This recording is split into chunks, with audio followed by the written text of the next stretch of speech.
In Denver, on a January night in 2024, more than 23,000 people in Los Angeles County were sleeping in a vehicle, not in a shelter, not inside, in a car, a van, or an RV on a night that could hit -20. The most popular car heater on Amazon costs $35. It pulls 150 watts. That converts to 512 BTU per hour. To hold a car interior at a survivable temperature when it's -20 outside, you need somewhere between 5,000 and 17,000 BTU per hour. That little heater is producing 3% of what the job requires. 3. And the companies selling it know exactly what the weather's doing. Tonight, I'm going to show you the system that actually works, not a product. A layered build of physics and cheap materials, the kind the street worked out long before any YouTube channel came along. I'm saving the strongest piece for the very end. Because if you are looking at a bad winter night and nothing in the tank, that last one is the piece that changes the math. Stay with me. If you've ever laid awake in a parked car, listening to your own teeth chatter, do me a favor and subscribe.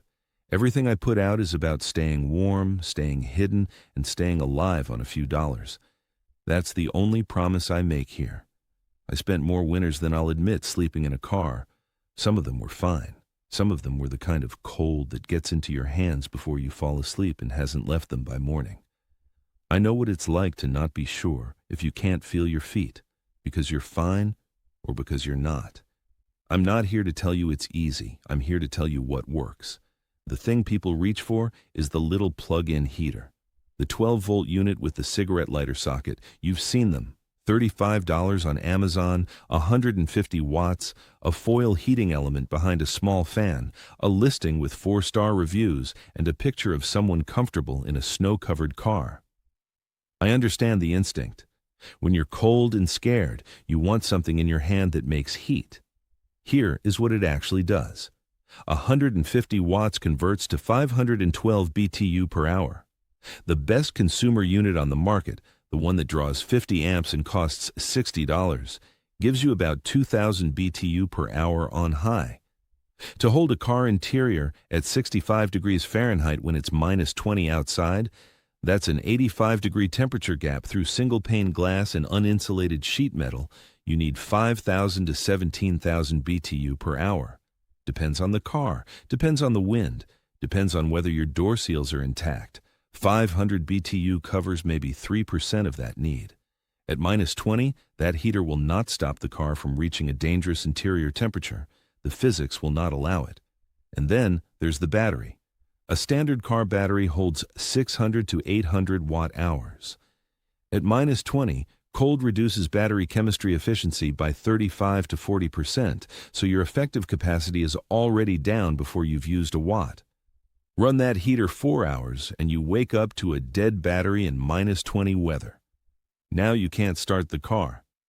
That's a different kind of emergency than the one you started with. I'll give the honest piece here, because this is where people trust you or they don't. Those plug-in heaters work fine as windshield defrosters when the car's already warm and running. They're auxiliary tools, a secondary saw and a framing crew. The framing nailer is still doing the work. I'm not telling you to throw it away. I'm telling you it cannot be the plan. If you have $300 in your handy, a diesel parking heater, the Chinese knockoff's Vever H-Calorie runs 5 to 8 kilowatts, 17 to 27,000 BTU per hour. That actually holds a car at livable temperature at -20. But this video is for the night you have $40 and a Walmart. Let's talk about that night. Here is the one principle that holds every piece of this together, and I want you to really take it in. Still air is one of the worst conductors of heat that exists in nature. Think about that. The thing that's free, the thing that's everywhere, that fills every pocket and gap in the car around you right now. It barely moves heat at all. Every layer you add is just a new envelope of trapped still air. You're not adding heat, you're stopping it from leaving. A thermos doesn't heat your coffee. It doesn't have a coil inside it. It just stops the heat from going anywhere. You are going to build a thermos around your body. That is the whole system. That is all of tonight. Your body at rest produces about 70 watts of heat. around 240 BTU per hour. That is not much. It is, roughly, the warmth output of a small incandescent light bulb. In an uninsulated car with the wind pressing against single-pane glass, that heat disappears into the night in minutes. But inside a well-sealed sleeping system, inside a properly insulated small space, 70 watts is enough. Mountaineers bivouac in conditions colder than this on body heat and a good bag. They're not burning propane inside the tent. They're trapping air. Heat leaves your body three ways: conduction, direct contact with cold surfaces, the floor, the seat, anything metal; convection, air moving past your skin and carrying the heat away; radiation, your body emits infrared heat continuously, like a dim bulb, and single-pane glass lets almost all of it escape straight through to the outside air. The system I'm about to walk you through defeats all three at the same time. Not one. All three. That's why it works when a single product can't. Start with the windows, because windows are the weakest point in any car. Glass has an R value of about R1. The insulated walls of a house are R13 at minimum. Your car windows are doing almost nothing to hold heat in, and the glass is radiating your body's infrared straight out like a speaker pushing sound. Reflectix. Double-bubble polyethylene foam with a foil face on both sides. Home Depot, Walmart, or any hardware store. A roll 16 inches wide and 25 feet long. Runs $22 to $27. One roll covers every window in a sedan or compact SUV if you cut carefully. I've cut Reflectix to a windshield with a pocket knife in a lot at first light, tracing the glass with one finger, cutting loose. First time takes 45 minutes. Once you have the pieces cut and labeled, 10 to 15. Here's the thing most people get wrong. Don't press it flat against the glass. Cut it to fit snug against the window frame's rubber seal so there's a gap between the foil and the glass. Even a 1/4 inch of air between the foil and the glass surface is the mechanism that makes the whole thing work. The foil bounces back roughly 95% of the infrared your body emits. Glass absorbs 90% and radiates it straight out. Closing that gap kills the reflective function. Don't skip it. Real-world reports from people who've done this in cold weather put the interior temperature 10 to 20 degrees warmer than ambient when all windows are covered in still air. At -20 outside, that gets you somewhere around 0 to -5 Fahrenheit inside. 0, that's 18 below Celsius, still dangerously cold. But it changes the sleeping bag math in a way that matters, and I'll show you why in a moment. If $25 isn't there, emergency Mylar blankets from Walmart, 5 for $8 to $10, cut and tape to the window frames with painter's tape work. Lower R value, call it R half. But the reflective function still cuts radiant heat loss. Dollar Tree sells them for $1.25 each. That's the minimum viable window treatment. Use it. The floor's the next problem, and it's quiet until it isn't. Car floors sit directly over asphalt or concrete, which has been soaking up -20 cold all night. That cold conducts upward through the steel frame, through thin carpet, and into anything touching the floor. The compressed side of a sleeping bag, the side between you and the floor, has almost no loft. No loft means no trapped air, means no insulation. Lying directly on a car floor in -20 conditions, you're losing your core body heat straight down through the floor. The floor is drinking it like a sponge. A closed-cell foam camping pad goes under you. Not inside the sleeping bag. Under the whole system. Walmart's basic foam camping pad runs $15 to $20. It adds R1 to R1.5 between your body and the floor. That is not a comfort item. That is a thermal break between you and a surface that wants to pull your warmth out. Now, cut the heated volume. Hang a moving blanket between the back of the front headrests and the rear passenger area. Clip it to the coat hooks, tuck the bottom edge into the seat gap. You just cut the space your body must heat by 40 to 50%. Same heat output, smaller room, warmer room. Harbor Freight sells a 4-pack of moving blankets for $20 to $25, and they go on the ceiling and over the doors too. Cold metal ceilings radiate your heat outward and drip condensation down on you. A blanket between you and the metal kills both problems. Every surface you cover is one more envelope of still air. Now the sleeping system, and I want to say something before I get into it. You are not heating the car. You gave up on that. The car is a windbreak, a shell, a barrier between you and the wind chill that takes -20 and makes it feel like -40. What you're doing now is creating a microclimate around your body, a pocket of air that your own heat warms and that the sleeping bag holds there. The car is the outside. The sleeping bag is the inside. Cold doesn't negotiate. It just looks for the path of least resistance. Your job is to close every path. EN 33537 is the European standard, now updated to ISO 23537, that governs sleeping bag temperature ratings. It gives you 3 numbers: a comfort rating, a lower limit, and an extreme rating.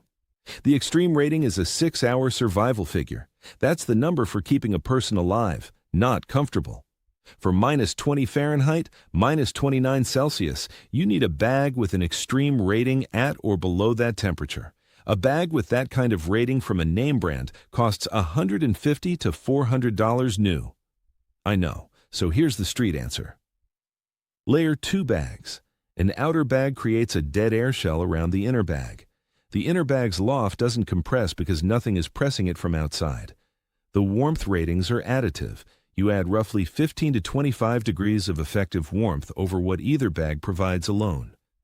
2 Walmart 0-degree synthetic bags, the North Rim or equivalent runs $45 to $65 each, gets you to an effective rating somewhere around -15 to -20 Fahrenheit. Inside a car that's already sitting at 0 after the window treatment, that system will keep a person alive. People out there figured this out not because it was clever. They figured it out because it was cold and they had 2 bags. Add a sleeping bag liner. A fleece liner adds 5 to 15 degrees of rated warmth. More importantly, a vapor barrier liner, a thin plastic liner, or in a pinch a clean garbage bag, stops the moisture from your breath and body from soaking into the fill. One person sleeping exhales about a pint of water vapor overnight. In a cold, sealed car, that moisture condenses and over days soaks into your bag's insulation and kills its loft. Liner inside the bag. Crack the window a 1/4 inch at the top to bleed moisture out.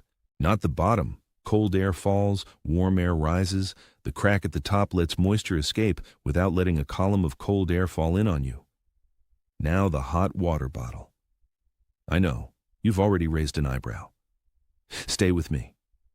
2 liters of water at 160 degrees Fahrenheit, hot from a diner tap, a gas station coffee machine, a camp stove, holds about 270 BTU of thermal energy. Inside a well-insulated sleeping bag, losing heat slowly to the system around it, that bottle stays meaningfully warm for 4 to 6 hours. At the foot of the bag, you slide it down before you zip in. Your feet stay warm. Cold feet pull blood away from the core. Warm feet let your body keep the circuit running. A Nalgene runs $12 to $15. A Dollar Tree plastic bottle runs $1.25. Either works. Don't use boiling water in thin plastic, 160 degrees, not 212. The cap on a cheap bottle can fail at full boil, and that's the wrong surprise at 2 in the morning. Add hot hands at the feet and against the lower back.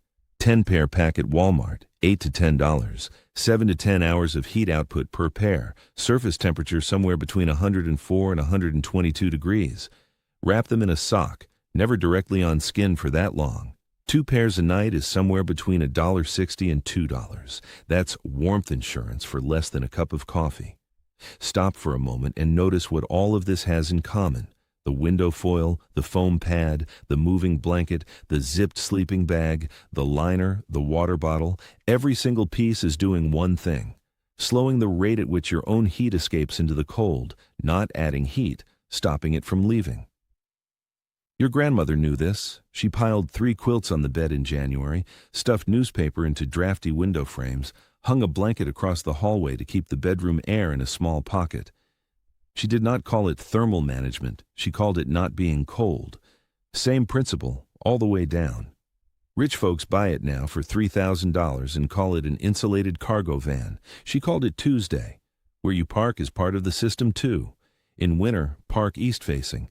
The sun rises in the southeast, and by 7 to 9 in the morning on a clear day, it hits a windshield pointed east directly. Solar gain through glass on a clear day raises the interior temperature 20 to 40 degrees within 30 to 60 minutes of sunrise. That window between 4 in the morning and sunrise is often the coldest stretch of a winter night. East-facing means you come out of it into sunlight instead of staying in it. That's not luck. That's knowing which way the heat comes from. Underground parking garages are the single best tactical option on the coldest nights. Ground temperature, at 6 to 8 feet depth across most of the continental United States, stays around 50 to 55 degrees Fahrenheit year-round. An underground garage is insulated by the earth above it, wind-sheltered, and sitting at 40 to 55 degrees, even when the surface is -20. That's a 70-degree improvement in ambient temperature before you've done anything else. Know where the 24-hour garages are in your area. Many don't actively check for overnight presence. Know before you need it. Not every garage is safe, and not every city is the same. But on the worst night, that underground space is the difference between a sleeping bag at -20 and a sleeping bag at 45. The math changes entirely. Now I want to say something about who profits from you not knowing any of this. The $35 Amazon heater has thousands of reviews. People buy it when they're cold and frightened and looking for something, anything, that plugs into the car and looks like a solution. The listing doesn't say it will keep you warm at -20, it just doesn't say it won't. They know exactly what their customer believes when they click buy. They know what the weather's doing. They know 500 BTU can't heat a car. That information just doesn't make it onto the product page. That's not a conspiracy. It's quieter than a conspiracy. It's a company understanding exactly what a desperate person will believe at midnight when the temperature is dropping and pricing the product accordingly. 150 watts of false hope, $35 a unit across a homeless population that hit 770,000 people on a single January night in 2024. The largest single-year count ever recorded, up 18% from 2023. That market doesn't go away. That's the point. The fix most mechanics will tell you is a heater core replacement, $600 to $1,200, parts and labor. For someone living in their car, that might be months of income. The methods I've shown you don't require a mechanic. They don't require a shop, a Walmart, and an afternoon. Nobody takes a margin on that. Then there's the legal picture, and I want you to sit with this. In June of 2024, the Supreme Court ruled in City of Grants Pass versus Johnson that cities can enforce anti-camping ordinances, including ordinances that specifically ban sleeping in your vehicle on public property, even when no shelter beds are available. The Grants Pass ordinance defined camping to include staying in your car with bedding material placed to maintain a temporary place to live. The fines started at $295 and escalated to criminal trespass charges, 6 to 3. That is the law now. And at the same time, New York City charges a $350 fine if you idle your car more than 3 minutes while parked. Denver, 5 minutes, up to $999.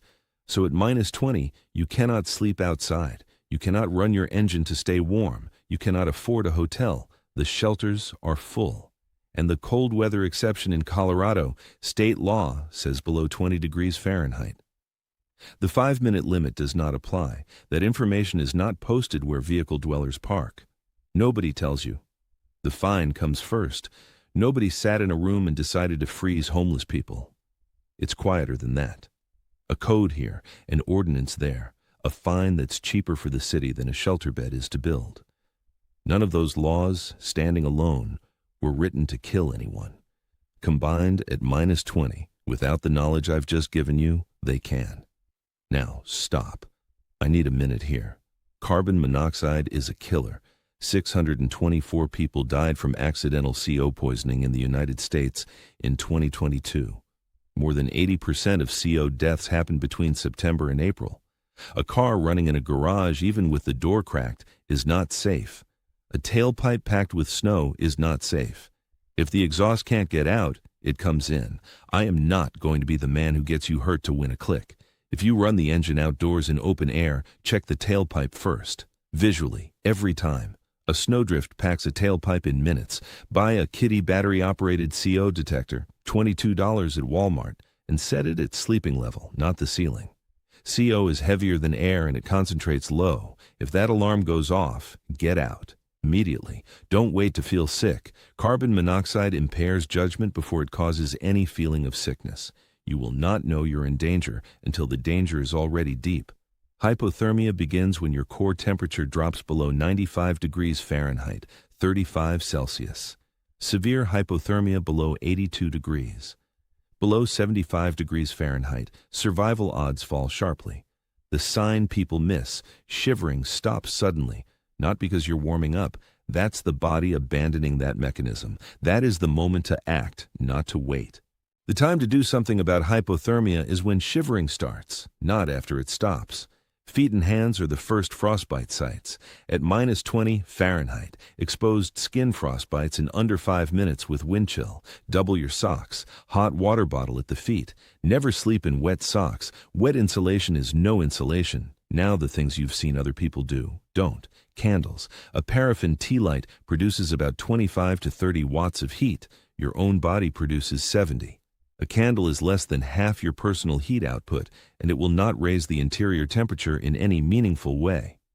What it will do is produce carbon monoxide in a sealed space. In a car with one person sleeping and the windows covered, CO from a single candle can reach dangerous levels in under 2 hours. You lose consciousness before you feel sick. You don't get a warning. Cut it. Alcohol to stay warm. I know it feels like it works. It doesn't. Ethanol causes peripheral vasodilation. Blood moves to the skin feels warm, and heat is pulled from your core to the surface where it radiates out. Alcohol is a documented contributing factor in a significant percentage of hypothermia deaths. It also suppresses shivering, which is the body's emergency heat production system. Shut down shivering, you shut down the last line of defense. Leave it alone on a cold night. The accordion cardboard sunshade from the dollar store, the one people use in summer to block the sun, is not the same thing as Reflectix. It has no bubble air, no real air gap capacity, no meaningful R value.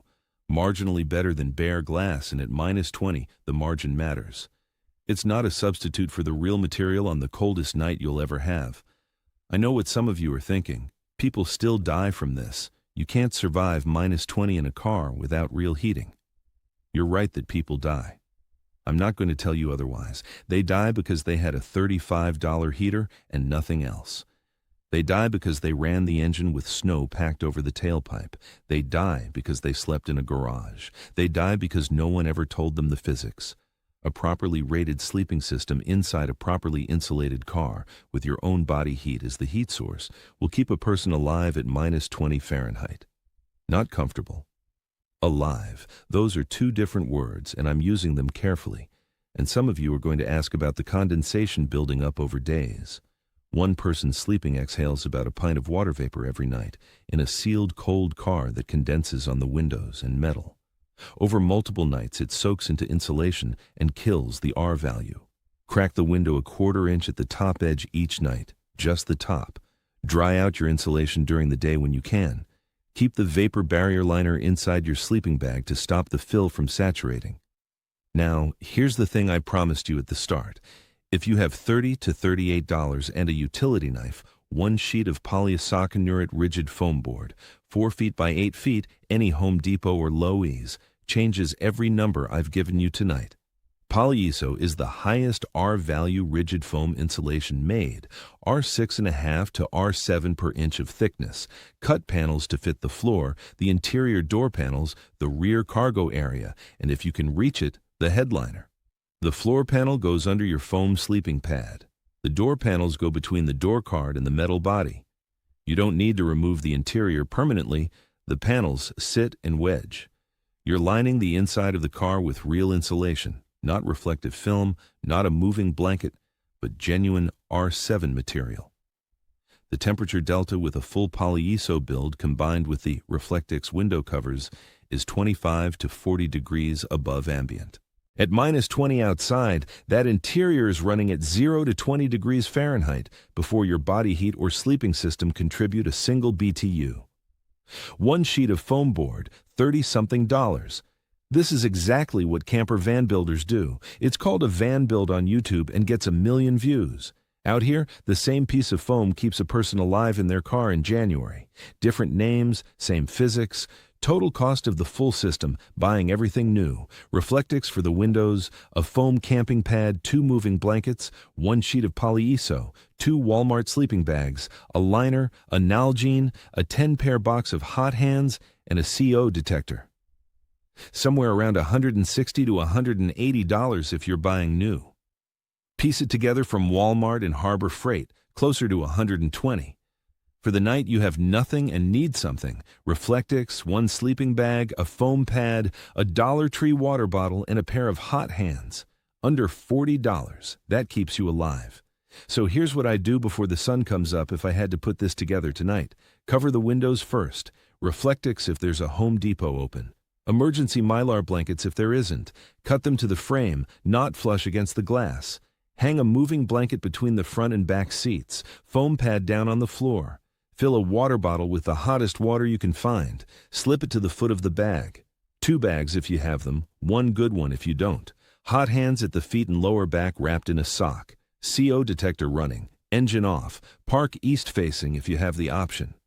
If there's an underground garage, a church parking lot, a safe parking program in your city, Safe Parking LA runs lots in South Central, Compton, and South LA, and similar programs exist in other cities. Know where they are before you need them. They have wait lists. The coldest nights are when those wait lists are longest. Know before you need to know. What's the cheapest thing that ever got you through a bad night? I don't mean the best thing. I mean the dumbest, simplest thing. A piece of cardboard, a trick someone told you at a bus stop, something you figured out by accident. If you've slept rough, I want to know what you did. I read every single one. Stay warm, stay sharp, and remember, the people the world walks past know things the rest of us forgot.